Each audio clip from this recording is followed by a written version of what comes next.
그간 평안하셨는지요? 네.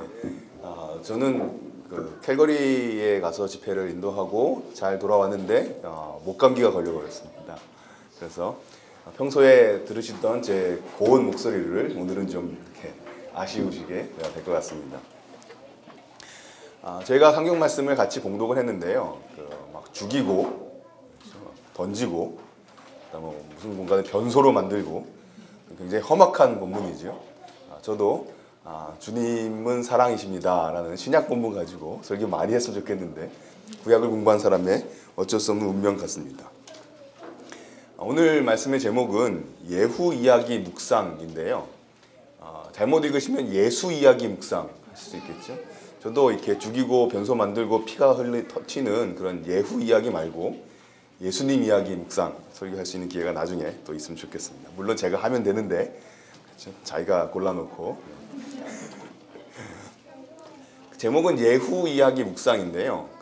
제목이 이렇게 굉장히 좀 일반적이지요. 그러니까 예후 이야기가 한 9장에서 11기하 9장에서 10장까지 있는데 그걸 하나로 묶는 어떤 특별한 주제를 딱 고르기는 조금 어려웠던 것 같습니다. 그래서 한 3가지 정도 주제를 저희가 이 본문을 통해서 묵상해 보았으면 좋겠습니다. 예후의 이야기입니다. 예후의 이야기는 무엇보다도 하나님께서 아합 왕조를 심판하신 이야기입니다. 그래서 저희가 열왕기서를 같이 나눈 지 좀 시간이 됐기 때문에 약간 복습을 좀 해봐야 되는데요. 솔로몬의 아들이 르호보암이었죠. 기억나시죠? 한참 전입니다. 다윗의 아들 솔로몬, 솔로몬의 아들 르호보암. 르호보암 때 여로보암이 북이스라엘을 세우게 됩니다. 그랬을 때 하나님께서 북이스라엘이 물 위에 갈대 같을 것이다 라고 이야기를 합니다. 이렇게 정권이 왕조가 계속 바뀔 거라는 것이죠. 그러다가 열왕기상 16장쯤 되면 오므리라는 사람의 왕조가 세워집니다. 그리고 그의 아들이었던 왕이 아합 왕이었죠. 이스라엘 역사에서 가장 악한 왕이라고 평가됩니다. 근데 그 아합 왕이 가장 악했던 왕이 나봇이라는 사람의 땅을 빼앗게 됩니다. 나봇을 거짓 증언을 통해서 죽이고 그의 땅을 빼앗습니다. 그 사건이 특별히 아합의 악함의 가장 대표적인 일이 되어서 하나님께서는 엘리야를 통해서 그 아합 왕조에 대해서 심판을 선언하십니다. 그래서 아합이 나봇을 죽이고 그의 땅을 빼앗은 사건으로 인해 그의 집안에 관한 하나님의 심판이 선언되는 것이지요. 그런데 문제는 그러한 멸망 예언에도 불구하고 그 아합 왕조, 오므리 아합으로 이어지는 그의 아하시야 여호람이라는 왕으로 이어지는 그 왕조가 굉장히 오랫동안 살아남는다는 것이지요. 하나님께서 이 집안을 심판하겠다. 니네가 악했기 때문에 내가 멸절하겠다 라고 선언하셨음에도 불구하고 이 왕조가 굉장히 비교적 긴 기간 동안 이스라엘의 자꾸 변하는 왕조들에 비해서는 굉장히 긴 기간을 차지하게 됩니다. 그것이 오늘의 이야기의 큰 배경이 되고요. 또 하나의 배경은 엘리야에게 주어졌던 소명입니다. 엘리야가 갈멜산에서 전투에서 승리하고 나서 막 흥분에 고치되었지만 그를 죽이겠다고 했던 이세벨 때문에 그가 광야로 들어가서 아주 낙심했던 사건을 저희가 만났죠. 그때 하나님께서 엘리야에게 새로운 소명 3가지를 주셨습니다. 그가 엘리사, 후계자가 된 엘리사를 세우고 또 하사엘이라는 아람 왕에게 기름을 붓고 또 예후라는 사람에게 기름을 부으라라고 3명을 세우라는 소명을 하나님께서 엘리야에게 주셨었습니다. 그런데 그 엘리야 이야기를 쭉 읽어보게 되면 엘리사가 그 후에 후계자로 세워지긴 하지만 하사엘이라는 아람 왕, 오늘 저희가 이름들이 참 많이 나오죠. 무슨 까르마 조프 씨의 형제들 이야기 읽는 것 같아요. 막 이상한 이름들이 잔뜩 자꾸 나옵니다. 아람 왕이었던 하사엘을 엘리야가 기름 부었다는 얘기가 없습니다. 엘리야에게 주어졌던 소명이었는데 엘리야가 기름 붓지 않지요. 그 다음에 예후에게도 기름 부으라고 명해 주셨는데 예후도 엘리야가 기름 부었다는 얘기가 없습니다. 그래서 뭐 이런 생각을 해볼 수도 있어요. 이렇게 멸망이 진행되지 않았던 거는 엘리야가 약간 자기의 책임을 소홀히 했기 때문인 것은 아닌가, 뭐 이런 생각을 해볼 수도 있습니다. 하지만 지금까지 열왕기하 8장 정도까지 본문을 쭉 읽다 보게 되면 드디어 때가 가까이 오고 있구나라는 것들을 느끼게 됩니다. 왜냐하면 특별히 8장에서 언급되었던 하사엘이 드디어 기름을 부음을 받습니다. 즉 엘리야에게 주어졌던 세 가지 소명이 드디어 막바지로 치닫고 있는 거죠. 엘리사는 세워졌고 하사엘도 기름을 부었고 그래서 아람의 왕이 되었습니다. 이제 남은 것은 예후에게 기름을 붓는 것이지요. 이제 무대에 예후가 등장할 차례가 된 것입니다. 오늘 첫 번째 주제는 마침내 찾아온 심판입니다. 오늘 9장을 저희가 다 읽지 못했지만 9장 앞부분을 좀 읽어보면 9장 2절에서 예후가 소개됩니다. nim시의 손자 여호사밧의 아들이라고 소개됩니다. 족보보다 조금 더 중요한 배경은 9장 5절 이하를 보시면 예후가 어떤 사람이었냐 하면 지금 이스라엘 왕 여호람, 오므리 왕조의 마지막 왕이 되는 아합 왕조의 심판을 경험하게 되는 여호람이라는 왕의 군대 장관 중에 한 명이었습니다. 지금 어떤 상황이냐 하면 이스라엘 왕 여호람은 아까 세워졌던 하사엘과 전쟁하기 위해서 길르앗 라못이라는 곳으로 출격했었습니다. 길르앗 라못이 이제 전쟁터인 것이죠. 전쟁터에서 이 여호람 왕이 부상을 당합니다. 그래가지고 잠시 이 왕만 자기 성읍으로 이스라엘이라는 곳으로 잠깐 후퇴를 해서 자기 성에 거하게 됩니다. 하지만 전쟁 중이었기 때문에 그 군대 장관들은 여전히 길르앗 라못이라는 전쟁터에 남아 있었던 것이지요. 그리고 그 남아 있었던 장군들 중에 한 명이 이 예후였습니다. 엘리사는 자기의 제자를 그런 예후에게 빨리 보내고 있습니다. 1절 보시면 허리를 동이고 가라. 빨리 가란 얘기지요. 흥미로운 건 3절 보시면 그가 예후를 만나서 기름 붓고 나서 어떻게 해야 되냐 하면 빨리 문을 열고 도망하라고 이야기합니다. 기름을 붓고 왕으로 세웠으면 그 축하도 좀 하고 나름대로 칭찬 좀 받고 좀 그랬으면 좋겠는데 기름 얼른 딱 붓고 그렇죠? 얼른 문 열고 빨리 도망가라 라고 이야기를 하고 있습니다. 왜 그랬을까 생각해 보면 예후 주변에 있었던 사람들의 반응이 예상하기가 어려웠던 것 같습니다. 그만큼 지금 상황이 어떻게 어느 방향으로 이렇게 급변할지 모르는 상황에서 엘리사는 자기 사환에게 기름을 붓고 그 일은 중요하니까 해야 되니까 얼른 붓고 얼른 도망가라. 네가 죽임을 당할지 어려움을 당할지 모르지 않겠느냐라는 게 암시되어 있는 것 같습니다. 굉장히 위험한 사명인 것 같습니다. 이런 사명을 받았던 선지자의 청년 엘리사의 사환이 이제 4절에서 길르앗 라못 전쟁터로 갑니다. 5절에서 예후를 만나서 할 말이 있다고 이야기를 하고요. 예후가 이제 일어나서 집으로 들어가자 이제 다른 사람들 바깥에 있고 아무도 없는 그 공간에서 기름을 붓습니다. 그러면서 하나님의 명령을 전하지요. 예후에게 하나님께서 엘리사를 통해서 이렇게 말씀하십니다. 내 주 아합의 집을 치라. 6절에 있습니다. 왜 아합의 집을 쳐야 되냐 하면 하나님께서 선지자들의 피와 자신의 종들의 피를 이세벨에게 갚아주시기 위해서입니다. 그리고 그렇게 되면 어떤 결과들이 있냐 하면 9절에서는 아합에게 속한 모든 남자들을 멸절하겠다라고 말씀하시고요. 9장 10절에서는 이세벨의 최후가 묘사됩니다. 어떻게 되냐 하면 이스라엘 지방에서 개들이 이세벨을 먹으리니 그를 장사할 사람이 없으리라 라고 이세벨의 최후를 묘사합니다. 죽임을 당해서 시체가 있는데 시체를 개들이 다 물어뜯어 먹어버리게 될 거라는 것이죠. 이렇게 예후가 기름을 받고 방에서 나옵니다. 11절 보시면 머리에 기름을 부음을 받았으니까요. 아마 머리에서 이렇게 기름이 뚝뚝뚝 떨어지지 않았을까 싶습니다. 그러니까 주변에 있는 사람들이 무슨 일이었느냐라고 묻겠죠. 그리고 기름이 흐르니까 기름 부은 거 받은 거 아니야? 라는 생각을 하겠죠. 그리고 그거는 어떤 왕이나 높은 지도자로 세움받았다는 흔적이 되겠죠. 그러니까 주변에 있던 사람들이 무진장 궁금하겠죠. 묻습니다. 평안하냐? 그 다음에 또 이 젊은 청년이 갑자기 막 뛰어오더니 예후 어디 있어요? 예후 어디 있어요? 하더니 데리고 들어가더니 금세 문 열고 또 얼른 도망가는 거죠. 그러니까 미친 사람처럼 보인 거죠. 그러니까 평안하냐? 그 미친 사람이 왜 왔냐? 라고 묻습니다. 예후는 자기가 기름 부어받았다는 게 부담스러웠는지 대충 얼버무리려고 합니다. 하지만 옆에 있었던 동료 군대 장관들이 세 번역의 표현을 빌자면 슬쩍 넘어가려고 하지 마세요. 슬쩍 넘어가려고 하지 마십시오. 라고 얘기하고 예후는 결국 여호와께서 자신을 이스라엘의 왕으로 삼으셨다라는 이야기를 동료 군대 장관들에게 하게 됩니다. 사실 좀 위험한 순간이지요. 이스라엘의 왕으로 세움받았다는 얘기가 동료 군대 장관들에게 있어서는 반역의 모습으로 비춰질 수도 있기 때문에 예후가 잠시 머물렀던 것도 조금은 이해가 됩니다. 근데 뭐 어쨌든 자꾸 이제 물어보니까 어쩔 수가 없다라고 이야기를 하고 이제 반역이다 하면서 군대 장관들이 쳐서 예후를 멸할지 아니면 동조할지 모르는 상황에서 주변에 있었던 군대 장관들이 예후와 힘을 합칩니다. 어쩌면 지금 그 여호람이라는 왕이 전쟁하다가 다쳐가지고 자기 성읍으로 돌아간 게 이 군대 장관들의 눈에는 좀 마음에 안 들었는지도 모르겠습니다.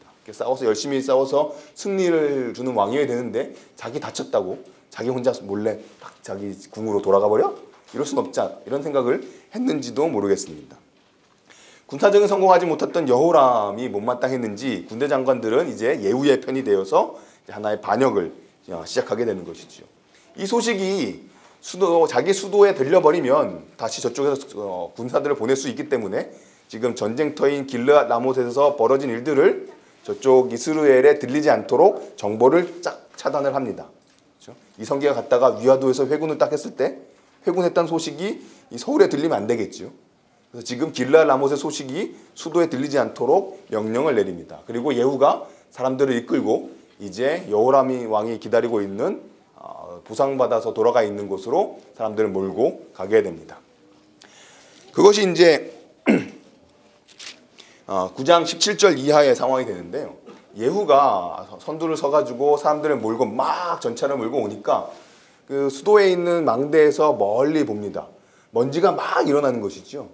누군가가 미친 듯이 막 달려오고 있는데 누군지 잘 모르겠다라는 것입니다. 그래서 사람을 한 명 보내고 두 명 보내보는데 예후가 그 사람들을 붙잡고 돌려보내지 않는 거죠. 우리식으로 하뭉차사 같은 일이 벌어집니다. 보냈는데 아무도 안 오고 두 번째 사람 보냈는데 또 안 오고 이게 멀리서 누군가는 오는데 명확하진 않습니다. 그러는 사이에 예후의 군대가 점점 이스라엘로 다가오겠죠. 왕이 있는 곳으로. 그러자 이제 왕이 마지막으로 20절에 보시면 파수꾼이 한 번 더 보게 됩니다. 파수꾼이 20절에서 보니까 그들에게까지 갔으나 돌아오지 아니하였다. 하몽차사의 이야기를 하고요.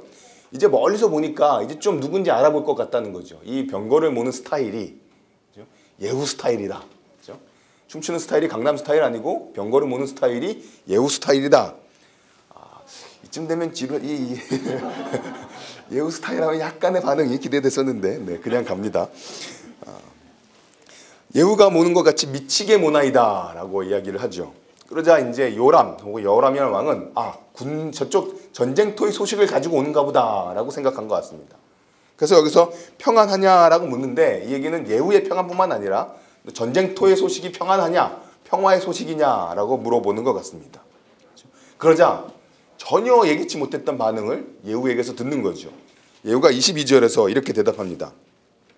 요람이 예후에게 보고 이르되 예후야 평안하냐 하니 대답하되 내 어머니 이세벨의 음행과 술수가 이렇게 많으니 어찌 평안이 있으랴 하더라. 왕이 전쟁의 소식은 괜찮냐? 전쟁터는 평안하냐고 자기 부하에게 물어봤는데 부하가 니네 어머니가 음행과 술수가 가득한데 어찌 평안이 있겠냐라고 말하니 분위기가 완전히 심상치 않은 것이지. 이게 지금 부하가 왕에게 할 만한 얘기가 아니죠. 니네 어머니가 어떻게 돌아다니는지 아냐? 라는 얘기죠. 그러자 이제 이 왕이 반역이구나 라는 걸 직감적으로 파악하게 됩니다. 그래서 23절에서 손을 도망하며 아하시아에게 이르되 아하시아야 반역이다 라고 외치게 되죠. 하지만 그 순간에 예후가 활을 쫙 당겨서 쏘게 됩니다. 힘이 센 장관이었는지 활을 뽑아서 쐈는데 그것이 이 여호람의 가슴을 관통합니다. 화살이 그냥 박히는 정도가 아니라 화살이 앞에 들어가서 뒤까지 뚫고 나올 정도로 세게 화살을 쏘게 됩니다. 이래서 여호람, 북이스라엘 왕은 이렇게 죽게 됩니다. 그리고 나서 이제 마저 도망가고 있었던 아하시아도 27절부터 28절 보시게 되면 역시 예후에게 다치게 되고 이제 죽임을 당하게 되는 것이지요. 지금 왕이 두 명이 나오는데 하나는 여호람, 북이스라엘의 왕이고요. 이 아하시아라는 왕은 북쪽 이스라엘 아합 왕의 사위뻘이 되어버렸습니다. 그래서 지금 남쪽 유다하고 북쪽 이스라엘이 같이 이렇게 손잡고 같이 아합 집안에 얽혀 들어가 있는 상황이 되는 거죠. 그래서 아합 집안이 멸망되고 심판되면서 북쪽 이스라엘 왕뿐만 아니라 그의 사위가 되었던 아합의 사위가 되었던 아하시아마저 심판을 받게 됩니다. 그런데 여기서 흥미로운 것은 이 두 왕이 예후를 만났던 장소입니다. 그것이 21절하고 22절을 보시게 되면 21절에서 각각 그의 병거를 타고 와서 예후를 맞을새 이스라엘 사람 나봇의 토지에서 만나매. 나봇은 열왕기상 21장에서 아합이 땅을 빼앗기 위해서 죽였던 사람의 이름이죠. 즉 이 나봇의 토지는 그야말로 아합의 죄악이 상기되어지는 정확한 장소적 배경입니다. 이런 상황을 예후는 하나님의 말씀을 통해서 좀 더 확인을 하지요. 26절을 보시게 되면 여호와께서 말씀하시기를 내가 어제 나봇의 피와 그의 아들들의 피를 분명히 보았노라. 여호와께서 말씀하시기를 이 토지에서 내게 갚으리라 하셨으니 라고 해서 이 죽음이 아합 집안에 대한 심판이자 결국 나봇 사건에 대한 하나님의 처리하심임을 저에게 보여주고 있습니다. 요컨대 여호람의 죽음은 나봇의 피에 대한 하나님의 심판이었던 것입니다. 열왕기상 21장에서 있었던 예언을 지금 성취하고 있는 것입니다. 유다 왕이었지만 아합의 사위였던 아하시아도 역시 병거 중에서 부상당하고 죽음을 당했던 것이죠. 아합 왕조가 드디어 심판받고 있습니다. 이 심판은 이제 본격적인 여주인공 이세벨에게까지도 이어집니다. 그것이 9장 30절인데요. 이제 예후가 이세벨을 찾으러 이스라엘로 오게 됩니다. 아까 나봇의 토지에서 만나서 왕들을 죽이고 이제는 이스라엘로 직접 찾아오는 것이지요. 이때 이세벨은 창가에 앉아서 거리의 여자처럼 꾸미고 있었습니다. 머리를 꾸미고 창에서 바라보다가 라는 표현은 당시에 저희가 말하는 소위 거리의 여인, 그렇죠?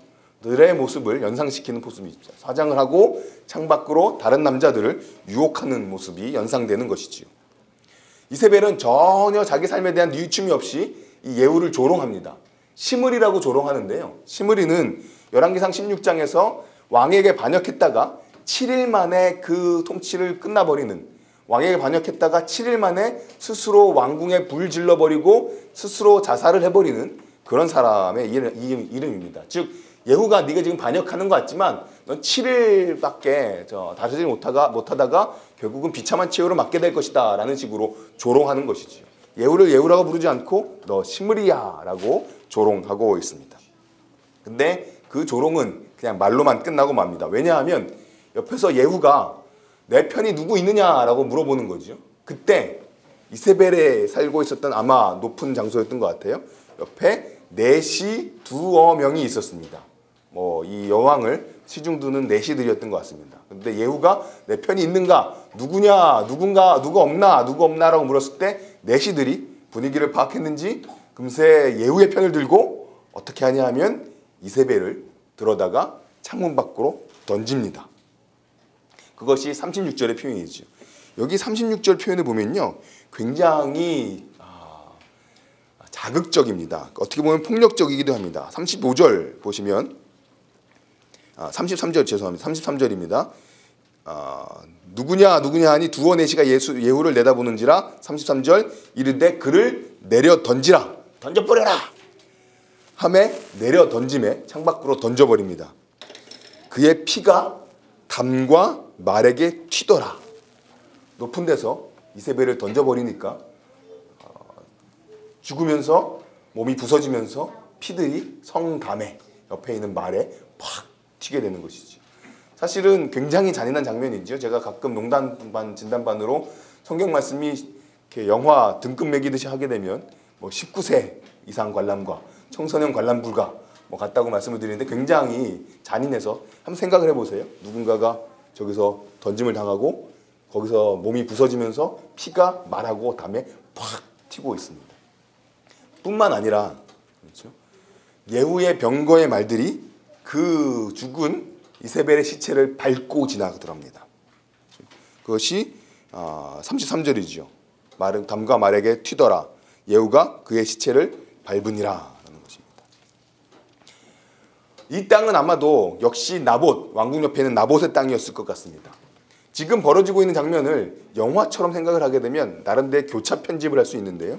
왜냐하면 지금 이 이세벨을 밟고 예후가 궁으로 들어갑니다. 34절이죠. 근데 들어가서 예후가 어떻게 하냐 하면 먹고 마십니다. 먹고 마시면서 이제 이 저주받은 여자를 찾아서 장사하라라고 명령을 내리는데, 지금 성 안에서, 왕궁 안에서 예후가 먹고 마시는 동안에 이 성 바깥에서는 개들이 이세벨의 시체를 뜯어먹고 있었던 것이죠. 만약 영화를 찍으신다면 앞에서 막 예후가 먹고 고기를 예후가 뜯는 장면에 지나가면 바로 바깥에서 개들이 이세벨의 시체를 물어뜯고 있는 장면이 이렇게 번갈아 놓여지고 있습니다. 그만큼 지금 이 장면은 이 아합의 집안과 이세벨의 심판에 관해서 너무나 생생하고 너무나 뚜렷하게 묘사해주고 있습니다. 예후가 먹고 마시고 있을 때 개들도 자기들의 식사를 하고 있었던 것이죠. 그 덕분에 이세벨의 몸은, 시체는 거의 다 사라져버리고 맙니다. 다 먹어버리고 만 것이죠. 그것이 36절 하반절에 토지에서 개들이 이세벨의 살을 먹게 됩니다. 그래서 도대체 이게 이세벨이냐, 남아있는 몸뚱아리를 봤을 때 이게 이세벨인지 아닌지 확인하기가 어려울 정도로 시체는 훼손하게 됩니다. 이러한 식의 멸망은 10장에까지 또 계속되어집니다. 10장 1절부터 11절을 보시게 되면 아합의 아들이 70명이 있었는데 그들이 죽임을 당하게 됩니다. 이들을 가르치던 이스라엘의 귀족들이 있었는데 그들이 예후를 두려워하게 되자 이제 자기가 예후에게 충성한다라는 것을 증명하기 위해서 이 왕자들 70명을 그들의 선생이었던 사람들이 죽이고 그 머리를 이스라엘로 가져오게 됩니다. 7절과 8절 보시면 또 하나의 19군 장면이 나오는데요. 7절 보시면 편지가 그들에게 이르매, 10장 7절입니다. 그들이 왕자 70명을 붙잡아 죽이고 그들의 머리를 광주리에 담아 이스라엘 예후에게 보내니라. 죽인 다음에 머리만 다 자른 것 같습니다. 머리만 광주리에 70개를 담아가지고 이스라엘 예후에게 보냅니다. 그래서 8절 보시면 그 무리가 왕자의 머리를 가지고 왔나이다. 이르되 두 무더기로 쌓아 내일 아침까지 문어기에 두라. 70개의 머리를 받았던 예후가 바깥에다가 머리를 두 무더기로, 아마 35개였겠죠. 머리를 쌓아두게 이야기를 하게 됩니다. 이렇게 하는 것을 통해 지금 이스라엘에 있는 아합 집안을 예후는 싹 쓸어버렸습니다. 그런데 아직도 이 아합 잔당이 남아있는 곳이 있었습니다. 거기가 어디냐 하면 사마리아였습니다. 그래서 12절부터 17절을 보시게 되면 사마리아로 가고 있는, 그래서 17절에 가시게 되면 사마리아에 이르러 거기에 남아있는 바 아합에게 속한 자들을 죽어 진멸하였으니 여호와께서 엘리야에게 이르신 말씀과 같이 되었더라 라고 해서 이제는 사마리아까지 이르러서 완전히 아합 집안을 쓸어버리게 됩니다. 그야말로 아합 집안이 철저하게 진멸되는 장면입니다. 사실 이 일은 엘리야 때 이미 예언이 되었었습니다. 하지만 엘리야 때 예언되었지만 도대체 언제쯤 성취될까? 성취의 기미가 안 보이던 일이었던 것이죠. 사실은 저희가 살다 보면 저희들은 하나님께서 주셨던 약속이나 어떤 것들이 저희가 살아있는 동안에 저희의 눈을 통해서 확인하고 보고 싶어하는 마음이 있습니다. 그런데 흥미롭게도 성경에 있는 역사들과 이야기들을 보면 하나님께서 저희의 기대나 저희의 인내심보다 훨씬 더 오래 참으신다라는 것들을 보게 됩니다. 하나님의 오래 참으심이 저희들의 삶에 깝깝함을 주기도 하지만 가만히 뒤집어 보면 하나님의 참으시는 가운데 그 돌이킬 수 있는 기회를 사람들에게 주시는 것이지요. 하나님께서 아합 집안에게 멸망을, 심판을 선언하셨지만 제가 기억하신다면 아합이 금세 회개하고 애통해하자 하나님께서 그래 한 세대 미뤄주마 라고 이야기를 하시기도 하셨던 거죠. 결국 하나님의 심판을 자초하고 하나님의 심판을 경험하게 되는 것은 하나님께서 그렇게 오래 참으시는 가운데 주셨던 모든 기회들을 다 저버리고 완고하게 살아간 결말이 되는 것입니다. 사람들이 자기들이 받았던 돌이킴의 기회를 저버리고 완고하게 살 때 결국 하나님께서는 정의를 세우고 마십니다. 하나님께서 나봇의 피를 기억하고 계신지, 예언했던 일은 좀 맞기는 한지 사람들은 궁금했을 수 있겠죠. 하지만 하나님께서 나봇의 피를 모르셨던 것이 아니었습니다. 또 나봇의 피를 알고도 그냥 계신 것만도 아니었죠. 나봇의 피에 대해서 하나님께서 갚으시겠다 말씀하셨지만 하나님께서는 그래도 기다리고 계셨던 것 같습니다. 아합 왕이었음에도 불구하고 말이죠. 아합 왕조였음에도 불구하고 말입니다. 마침내 그들이 결코 돌이키지 않자 하나님께서는 나봇을 불의하게 죽인 권력에 대해서 철저하게 응징하십니다. 하나님은 악을 저희들보다 많이 참아주시는 것 같습니다. 그런데 그만큼 참으셨던 것처럼 그 악이 더 이상 돌이킬 수 없는 순간까지 차버리면 하나님께서는 응징하십니다. 그런데 그 응징은 저희가 긴 시간 사실 죽이고 자르고 베고 피가 튀고 이런 얘기를 짧게 이야기할 수 있지만 본문은 굉장히 길게 그리고 있는 거죠. 하나님의 그 악에 대한 응징이 얼마나 철저한지를 본문은 정확하게 그려주고 있습니다. 악을 하나님께서는 참으십니다. 하나님의 은혜로움이지요. 하나님의 자비하심일 것입니다. 하지만 그 악이 차면 그래서 심판하셔야 되겠다 생각하시면 노아의 때에 모든 땅을 다 쓸어버리셨던 것처럼 철저하게 응징하십니다. 풍선을 불 때 조금씩 크게 불잖아요. 그렇지만 풍선이 안 터지고 마냥 무한하게 불 수는 없지요. 고무줄을 당깁니다만 마냥 끊어지지 않도록 계속 할 수는 없는 것이지요. 풍선을 불듯이 악이 차고 차면 어느 순간에 풍선이 터지고 말듯이 하나님께서는 악을 철저하게 응징하십니다. 하나님의 자비와 인자가 무궁하기 때문에 악에 대한 심판이 더디게 느껴질 때가 있습니다. 하지만 하나님께서 참고 계신 것에 불과하지요. 돌이키지 않는다면 불의한 권력에 대해서 하나님은 심판하십니다. 그리고 그때는 정말로 철저하게 하십니다. 두 가지 정도 생각을 하게 만듭니다. 저희들이 악을 행하고 있다면 하나님의 심판의 때가 임하기 전에 돌이켜야 할 것입니다. 하나님의 구원이 더디게 느껴질 때 어쩌면 하나님께서는 저희들의 악을 참고 계실 수도 있겠습니다. 반면에 저희들이 악의 희생자가 되어 있거나 세상의 부당함 때문에 소위 시험에 들고 실족해 있을 수 있습니다. 그럴 때 저희는 하나님께서 분명히 어느 땐가는 정의를 세우실 것이다 라는 것을 믿어야 할 것입니다. 물론 그것이 저희가 살아있을 때 저희가 저희 눈으로 그 어려움과 억울함을 해소되는 것을 보면 좋겠습니다만 저희들이 구하는 것이 나의 정의감이나 우리의 만족이 아니라 하나님 나라와 그의 의라면 하나님께서 하나님 때 해결하시는 것이 우리에게 위로가 될 수 있어야 할 것입니다. 시편 74편 같은 데 보시면 시편 기자도 동일한 실족을 합니다. 악인이 평안한 거죠. 너무너무 잘 살아요. 죽을 때도 고통이 없이 죽습니다. 그래서 시편 기자는 내가 신앙을 가지는 게 의미가 있나, 신앙을 가지는 것이 허사인 것 같은 느낌도 받습니다. 하지만 하나님께서는 분명히 세상에서 벌어지는 일을 알고 계시고 보고 계시고 자신의 때에 정의를 세우고 불의를 심판하십니다. 시편 기자는 하나님의 성소에서 악인의 종말을 깨달았습니다. 오늘 저희가 좀 길게 살펴보았던 이 예후를 통한 아합 왕조의 심판에서는 악인의 종말이 역사 가운데 벌어짐을 저희가 확인하게 됩니다. 성전에 들어가서 하나님의 통치를 확인하든지 저희는 역사의 증언을 통해서 악인의 종말을 깨닫는 것이지요. 그런 면에서 신앙은 역사의식을 요구합니다. 저희들의 인생 넘어 역사의 지평선을 바라볼 줄 아는 것이 믿음의 시각일 것입니다. 오늘 두 번째는 시대의 소명입니다. 첫 번째는 좀 길었고요. 두 번째, 세 번째는 좀 짧습니다. 두 번째는 시대의 소명입니다. 사마리아가 바알 숭배의 중심이었던 것이죠. 그래서 이제 이 예후는 이 바알 숭배 문제를 해결하려고 합니다. 근데 바로 사람들을 죽이는 것이 아니라 나름대로 유인책을 쓰는 것이죠. 자기는 이 여호람보다 이 아합 왕조보다 훨씬 더 바알 신앙에 대해서 마음이 세다라고 더 열심히 있다라고 이야기를 하고 바알과 신앙과 관련된 선지자, 예언자, 섬긴 사람들을 다 이 바알 신당에 모이게 합니다. 그러고 나서 큰 제사를 드리겠다는 거죠. 여호와의 종이 없다는 것을 확인한 후에 문을 걸어 잠그고 그 안에 모인 바알 관련자들을 다 죽여버리게 됩니다. 다 심판하는 것이지요.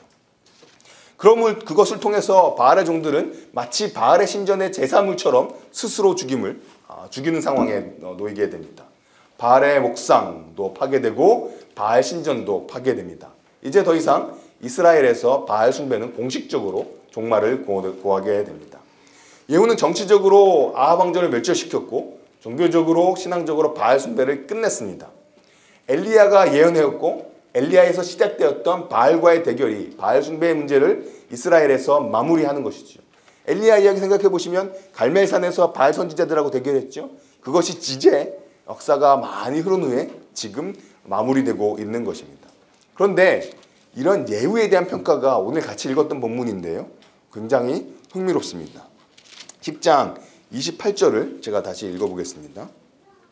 예후가 이와 같이 이스라엘 중에서 바알을 면하였으나 바알을 면한 것을 이야기합니다. 이스라엘에게 범죄한 느밧의 아들 여로보암의 죄, 곧 베델과 단에 있는 금송아지를 섬기는 죄에서는 떠나지 아니하였더라. 하나는 잘했는데 하나 못한 것이죠. 바알의 문제는 해결했지만 여로보암의 죄는 여전히 떠나지 않고 머물러 있었습니다. 그런데 놀라운 것은 30절의 평가입니다. 완벽하게 우상을 다 버린 것 같지 않았는데 30절에서 여호와께서는 이렇게 평가하십니다. 내가 나보기에 정직한 일을 행하되 잘 행하여 내 마음에 있는 대로 아합 집에 다 행하였은즉 내 자손이 이스라엘 왕위를 이어 4대를 지나리라. 칭찬해 주시는 것이지요. 여기 정직한 일을 행했다는 표현은 그야말로 다윗과 그다음에 선한 유다 왕들에게만 적용되었던 표현인데 그것을 지금 예후에게 적용하고 계십니다. 게다가 예후의 왕조가 4대나 이어질 거라고 다윗에게 왕조를 약속했던 것 같은 좋은 왕조에 대한 예언을 또 해주시고 계십니다. 아니 지금 예후는 바알의 문제는 해결했지만 여로보암의 죄라는 기준으로 봤을 땐 여전히 우상 숭배자였던 것이지요. 그런데 그 우상을 여전히 숭배한 사람에게 하나님께서는 왕조를 약속해주고 계십니다. 그리고 내가 나보기에 정직한 일을 잘 행했다라고 칭찬까지 하고 계신 것이죠. 도대체 이유가 무엇일까요? 이 본문은 우리를 하여금 소명에 관해서 다시금 생각하게 만듭니다. 하나님께서 여로보암의 죄를 떠나지 않았음에도 불구하고 예후를 칭찬하신 이유는 무엇이었을까요? 그것은 그만큼 지금 이스라엘 땅에서 바알 숭배를 없애는 것이 중요했기 때문입니다. 예후는 지금 그 시기에 그에게 주어졌던 특정한 소명에 충실했습니다. 그리고 그것이 하나님의 칭찬의 이유가 되었던 것이지요. 여로보암의 죄에 참여한 것이 문제가 되긴 했겠습니다만 그것이 그 순간의 소명에 충실했던 예후의 충성의 빛을 발하게 만들지 못했던 것이지요. 그가 잘했던 것이 아쉬웠던 것을 능가하는 것 같습니다. 하나님은 모든 사람에게 공통된 소명을 주십니다. 그리스도의 장성한 분량에까지 자라라는 것이죠. 하지만 저희들 각자에게는 그 시대에 주어진 소명이 있습니다. 거창하게 시대적 소명이라고 말할 수 있겠죠. 하지만 그렇게 거창하게 말하지 않더라도 저희들의 인생 가운데는 하나님께서 어떠한 특별한 일로 부르시는 특정한 기간이 있을 수 있습니다. 우리들의 평생을 요구하는 그러한 부르심과 소명도 있지만 어떨 때는 요 기간에는 요 일에 집중하면 좋겠다라고 불러주시는 경우도 있는 것이죠. 그런 경우라면 어떤 다른 영역에서 조금 부족한 모습을 보인다 하더라도 하나님께서 특별히 신경 쓰시는 그 부분에 있어서 주어진 부르심에 충실했더라면 하나님께서 칭찬하시리라 믿습니다. 하나님께서 어떤 일로 저희들을 불러주십니다. 그래서 그 일을 잘 해냅니다. 하지만 하나님 보시기에 또 크게 보아서 어떤 부족한 부분이 남아있을 수 있겠지요. 하지만 그 일로 부르셨다면 하나님은 불러주신 그 일에 대해서 가장 많은 관심을 갖고 계실 것입니다. 지금 예후를 부르신 것은 아합 왕조를 심판하고 바알 숭배를 해결하라는 것이었죠. 그 일에 관해서 충성했을 때 하나님께서 칭찬해 주셨던 것이지요. 사실 저희가 잘 아는 달란트 비유를 보시면 그 비유는 이렇게 마무리됩니다. 작은 일에 대한 충성을 칭찬해 주시면서 마무리되지요. 잘하였도다 착하고 충성된 종아 내가 작은 일에 충성하였음에 내가 많은 것으로 맡기리니 내 주인의 즐거움에 참여할지어다. 하나님께서 우리에게 주신 작아 보이는 소명에 충실할 때 우리에게 주어진 그 특정한 기간에 불러주신 그 일에 저희가 충실할 때 주님께서는 또 다른 부르심으로 그 다음 부르심으로 저희를 인도해 주실 것입니다. 마지막은 세습의 악함입니다. 사실 북이스라엘의 경우에는 이 예후를 빼놓고는 그렇죠. 그리고 아주 짧았던 엘라나 살룸을 제외한 왕들의 경우에는 다 악했다라고 평가되어집니다. 예후만이 북이스라엘에서 유일하게 보시기에 정직한 일을 잘 행했다라고 평가받는 왕입니다. 그리고 그 북이스라엘의 왕조치고는 상당히 긴 기간을 이 예후 왕조가 통치하게 됩니다. 근데 문제는 예후의 후손들입니다. 여호아스, 여로보암 2세, 스가랴로 예후 왕조는 이어지는데 이들은 다 하나님 보시기에 악한 왕이라고 평가받습니다. 문제는 당시 고대 근동의 정치나 경제적 상황으로 평가한다면 특별히 여로보암 2세 같은 왕은 아주 훌륭한 왕이었던 것이죠. 경제적인 풍성함을 이뤄냈고 자기의 국토 경계 또한 확장시켰던 정치적으로나 경제적으로 아주 성공적인 왕이었지만 성경에서는 이 예후의 후손들은 모두 악한 왕이라고 평가하고 있습니다. 왜 그럴까요? 사실 이것들을 좀 더 넓은 맥락에서 보게 되면 의로운 좋은 지도자라고 평가되었던 지도자들도 그 후임에 있어서는 아주 박한 평가를 받는 것을 볼 수 있습니다. 사무엘과 그의 아들들은 다른 평가를 받았고요. 다윗은 칭찬받았지만 솔로몬은 그렇지 못했습니다. 히스기야의 아들도 므낫세 아주 악한 왕으로 드러나죠. 요시야의 후계자들도 결국은 유다를 멸망시키는 왕들이 되고 맙니다. 결국 어떤 왕조의 시작이 의로웠다 하더라도 그의 후계자들은 모두 악한 자들로 드러나고 마는 패턴이 성경에서 계속 반복되어지는 것이지요. 예후 왕조뿐만 아니라 예전에 사사기로 들어가면 기드온도 그렇고 엘리도 그렇고 사무엘마저도 그렇습니다. 그래서 저희는 성경에서 도대체 처음 시작하는 왕이 아니라 이어지는 지도자들은 왜 이렇게 악할 수밖에 없는가라는 질문을 저희가 만나게 되는 것입니다. 아마도 하나님의 은혜 가운데 새로운 역사가 시작되어질 때 이들은 하나님의 인도를 얻기 위해서 또 하나님의 도움을 얻기 위해서 하나님께 더 많이 의존했었을 것입니다. 하나님의 은혜를 누리고 일들을 시작했던 사람들은 하나님만 좀 더 찾아야 될 필요가 있었겠지요. 하지만 그들에게 있어서 그들의 혈통으로 이어졌던 그 사람들의 경우에는 이제 더 이상 하나님의 도움이 아니라 이미 자기들이 갖고 있는 사람들의 자원, 아버지의 후광 이런 것들이 하나님을 의뢰하는 방해가 되었을 것입니다. 그래서 성경을 가만히 보시면 이렇게 좋은 지도자들이 하더라도 그들의 지도력이 인간적으로 이어졌을 때 얼마나 악하게 또 좋지 못하게 드러나는지를 저희가 확인하게 됩니다. 말씀을 정리하도록 하겠습니다. 저희는 살아가면서 하나님의 정의가 더디 행해지는 것 때문에 속상하고 안타까운 경우들이 있습니다. 하지만 오늘 본문을 통해서 확인하는 것은 하나님께서는 이 역사의 지평 가운데 언젠가는 하나님의 뜻을 분명히 드러낸다는 사실입니다. 하나님의 때에 하나님의 정의가 분명히 세워질 것입니다.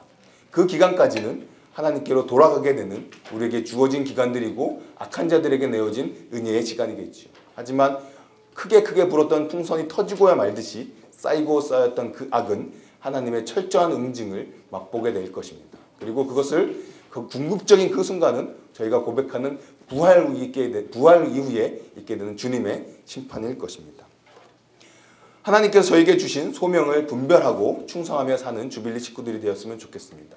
그 소명이 우리 평생을 향한 것일 때도 있고 우리가 이곳 밴쿠버에 사는 2년과 3년의 시간일 수도 있고 또 저희가 이후에 이어가게 되는 다른 장소에서도 부르는 소명일 수 있겠지만 그 소명을 저희가 분별하고 하나님께서 관심 가신 것에 충성하였을 때 작은 일에 충성하였다는 칭찬을 받고 다음 일로 인도받는 복이 우리 가운데 있기를 소원합니다.